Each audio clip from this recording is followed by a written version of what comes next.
তো বন্ধুরা দেখতে পাচ্ছ এখন আমরা আফ্রিকার জঙ্গলে ঢুকে পড়েছি। এখানে চারিদিকে জঙ্গল পঙ্গল পুরো একেবারে স্যাঁতস্যাঁতে হয়ে আছে।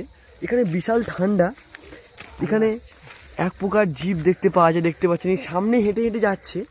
এটা এক প্রকার মানুষও বলতে পারেন আবার ভূতও বলতে পারেন, কারণ এদেরকে যদি আপনারা ডাকেন না এরা সাড়া দেবেন না। দেখবেন একবার ডাকি, ও দাদা শুনছেন? দেখতে পাচ্ছেন তো, এরা কিন্তু মানুষের পক্ষে খুব বিপজ্জনক। ঠিক আছে, একে দেখতে আমরা সামনে থাকবেন। দেখতে পাচ্ছেন সামনে বাঁশ বাগান আছে। এখানে এখন আমরা বাঁশ বাগান ক্রস করছি। এই চলো, ভূত হও দাদা হয় যাই হয় চলো, এই চলো বাঁশ বাগানে উঠো। এই ভূত